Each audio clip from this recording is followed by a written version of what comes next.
अगली खबर पर बढ़ते हैं। सपा प्रमुख अखिलेश यादव ने कोलकाता में भाजपा सरकार पर निशाना साधा है। टीएमसी की शहीद दिवस रैली में अखिलेश ने कहा कि दिल्ली की सरकार चलने वाली नहीं है, ये सरकार गिरने वाली है। हम एक दिन देखेंगे कि यही सरकार गिरेगी और हमारे आपके लिए खुशियों के दिन आएंगे। अखिलेश यादव ने कहा कि जब हम देश की राजनीति को देखते हैं तो आजकल की चुनौती बढ़ी है, सांप्रदायिक ताकतें षड्यंत्र रच रही हैं, तो सत्ता में लोग हैं वो लगातार साजिश कर रहे हैं। ममता ने अखिलेश से कहा कि बंगाल में भाजपा को पीछे छोड़ दिया, यूपी ने भी समाजवादी पार्टी के साथ मिलकर भाजपा को पीछे छोड़ दिया। ये जो कुछ दिन के लिए लोग सत्ता में आए हैं, ये कुछ दिन के मेहमान हैं।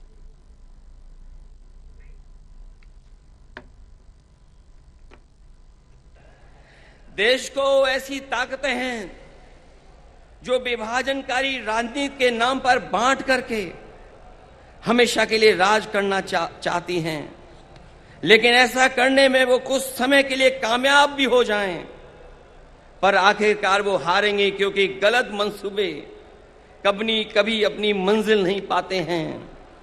हालांकि बंगाल ने, आप लोगों ने मिलकर के यहां मुकाबला किया, बीजेपी को हटा दिया, पीछे छोड़ दिया, यूपी भी आपके साथ रह करके पीछे छोड़ दिया। ये जो सत्ता में कुछ दिन के लिए आए हैं, ये कुछ दिन के मेहमान हैं। मैंने लोकसभा में भी कहा और आज भी कहता हूं, जो दिल्ली में सरकार में बैठे लोग हैं, वो सरकार चलने वाली नहीं है, वो सरकार गिरने वाली है। और हम और आप लोग देखेंगे एक दिन कि यही सरकार गिरेगी और हमारे आपके लिए खुशियों के दिन भी आएंगे।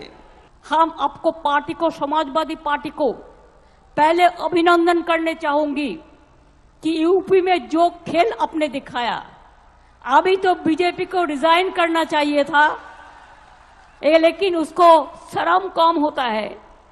आपको थोड़ा से दिन इंतजार करने पड़ेगा, लेकिन आपका साथ मैं सहमत हूं कि दिल्ली में जो गवर्नमेंट एजेंसी लगा के, इलेक्शन कमीशन को लगा के, डरा के जो गवर्नमेंट ले आया, वो स्टेबल गवर्नमेंट नहीं है। कोई भी दिन हो जा सकता है। कोलकाता में तृणमूल कांग्रेस की ओर से शहीद दिवस कार्यक्रम आयोजित किया गया, जहां 13 कार्यकर्ताओं की याद में यह कार्यक्रम मनाया गया। बता दें कि कार्यक्रम में शामिल होने के लिए सपा प्रमुख अखिलेश यादव कोलकाता पहुंचे, जहां से उन्होंने मंच से लोगों को संबोधित करते हुए भाजपा और केंद्र सरकार पर जमकर निशाना साधा है। सपा प्रमुख अखिलेश यादव ने कोलकाता में भाजपा सरकार पर निशाना साधा और टीएमसी की शहीद दिवस रैली में अखिलेश यादव ने कहा कि दिल्ली की सरकार चलने वाली नहीं है, यह सरकार गिरने वाली है। हम एक दिन देखेंगे कि यही सरकार गिरेगी और हमारे आपके लिए खुशियों के दिन आएंगे। अखिलेश यादव ने कहा कि जब देश की राजनीति को देखते हैं तो आज की चुनौती बढ़ी है, सांप्रदायिक ताकतें षड्यंत्र रच रही हैं, जो सत्ता में लोग हैं वो लगातार साजिश कर रहे हैं। ममता ने अखिलेश यादव से कहा कि बंगाल में भाजपा को हमने पीछे छोड़ दिया, यूपी ने भी समाजवादी पार्टी के साथ मिलकर भाजपा को पीछे छोड़ दिया। ये कुछ लोग जो कुछ दिन के लिए सत्ता में आए हैं, ये कुछ दिन के लिए मेहमान हैं।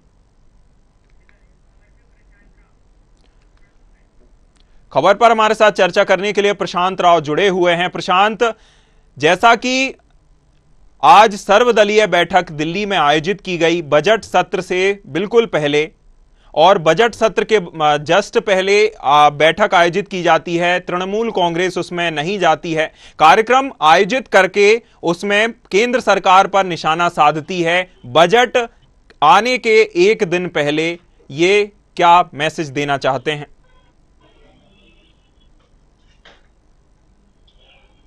प्रशांत, आप मेरी आवाज सुन पा रहे हैं?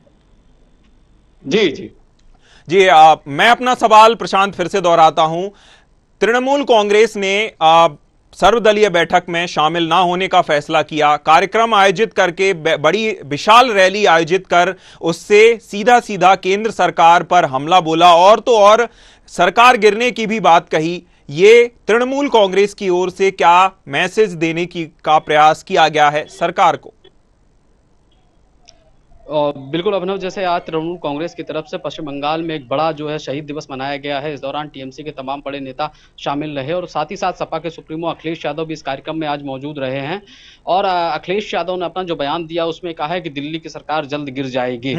बजट सत्र के पहले जिस तरीके से बयानबाजी हो रही है उससे निश्चित तौर से ये मान लीजिए कि कुछ ना कुछ गड़बड़ या बड़ा खेला होने वाला है। लेकिन सर्वदलीय बैठक में तृणमूल कांग्रेस का शामिल न होने का ऐलान कहीं ना कहीं बड़ा संकेत है। और इसके साथ संकेत यह भी है कि पहले भी इंडिया गठबंधन में औपचारिक रूप से शामिल होने के बाद तृणमूल कांग्रेस की जो अध्यक्ष है ममता बनर्जी, उन्होंने कही थी, लेकिन चुनाव साथ नहीं लड़ा, लेकिन फिर भी वो इंडिया गठबंधन में ही गिनी गई। लेकिन अब जिस तरीके की रणनीति बन रही है, निश्चित तौर से कोई बड़ा जो बदलाव हो सकता है। लेकिन फिलहाल क्योंकि अगर एनडीए की बात की जाए, एनडीए अभी पूर्ण बहुमत से भी ज्यादा सीटों पर है, तो निश्चित तौर से देखिए एनडीए के सहयोगी दल जो हैं वो पूरी निष्ठा के साथ एनडीए में लगे हुए हैं। इंडिया गठबंधन में जरूर है कि किस तरीके से जो असमंजस बैठाकर लंबे समय तक चलना होगा। और ये कहा जा रहा था कि केंद्र की सरकार बहुत ही जल्द गिरेगी। निश्चित तौर से कई राज्यों में चुनाव होना है 2025 में, उसका भी इंतजार माना जा सकता है कि चुनाव होने के बाद जो वहां के सहयोगी दल एनडीए में जुड़े हुए हैं वो टूट सकते हैं। तो आने वाले समय में जो राजनीतिक परिस्थितियां होंगी वो तय करेंगी कि आखिर में दिल्ली की सत्ता कितने दिन तक रहेगी।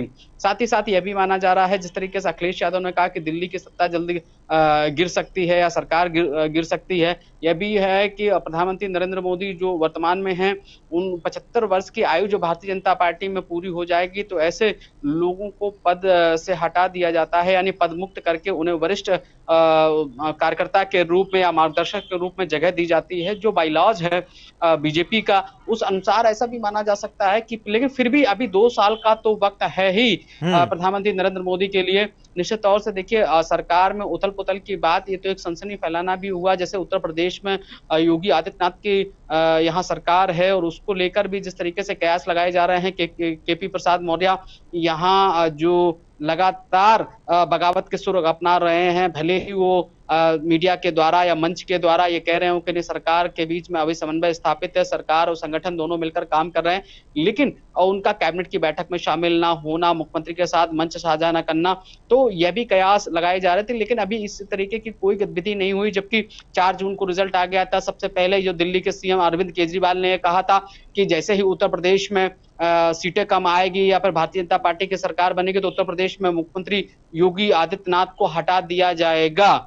लेकिन 1 माह बीत चुका है, ऐसी मतलब 1 माह जो है बीत चुका, लेकिन ऐसी कोई गतिविधि भारतीय जनता पार्टी की तरफ से नहीं हुई। हाँ, केपी मौर्य का जो अपना आंतरिक कलह का अगर मसला है वो लंबे समय से चला आ रहा है और उसको भारतीय जनता पार्टी खत्म करने की कोशिश भी कर रहे हैं। संघ के बड़े पदाधिकारी भी उसमें लगे हुए हैं। और अखिलेश यादव का बयान केवल एक तरीके से देखा जाए तो वो एक माहौल गर्म करना चाह रहे हैं देश में। और इसके साथ ही क्योंकि उत्तर प्रदेश में अभी हाल में ही 10 उप विधानसभा चुनाव भी हुए हैं और इसके बाद तुरंत ही सभी जो उत्तर प्रदेश के 2000 यहाँ जो चुनाव होने हैं उसको लेकर भी लग जाएंगे। तो निश्चित तौर से 2027 की तैयारी को लेकर भी उत्तर प्रदेश में समाजवादी पार्टी एक नया माहौल बनाना चाहती है। जी जैसा कि प्रशांत आपने बताया कि अभी एक तरह से माहौल बनाने का प्रयास किया गया है। उत्तर प्रदेश से अखिलेश यादव आते हैं, उत्तर प्रदेश में ही भाजपा में बिखराव की खबरें सामने आ रही हैं, बिखराव की अटकलें भी लगाई जा रही हैं। लेकिन अभी जैसा कि आपने कहा कि उपचुनाव अभी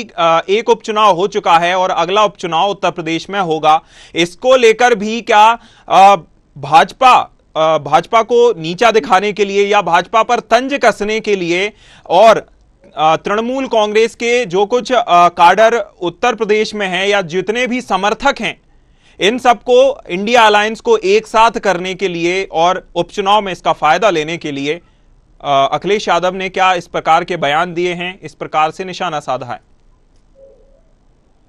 बिल्कुल अभिनव, देखो इंडिया अलायंस एक साथ रहने की कवायद में जुटा हुआ है, लेकिन लगातार इंडिया अलायंस में कहीं ना कहीं स्थानीय स्तर के चुनाव में, जिसमें अगर बात की जाए जो विधानसभा के चुनाव हुए हैं वहां पिछड़ाव निश्चित तौर से दिखाई दिया है।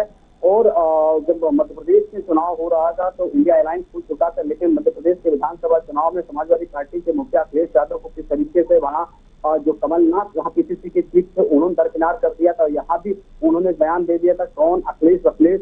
तो ऐसा जो देखा गया है उससे निश्चित तौर से था कि बिखराव अंदरूनी तौर पर कुछ ना कुछ है, लेकिन फिर भी अखिलेश यादव और राहुल गांधी के बीच जिस तरीके से वार्ता हुई और कांग्रेस के राष्ट्रीय अध्यक्ष मल्लिकार्जुन खड़गे के बीच जो वार्ता हुई वो स्थिरता यहाँ मौजूद रही। स्थिरता का नतीजा भी रहा कि कांग्रेस को बढ़त उत्तर प्रदेश में मिली।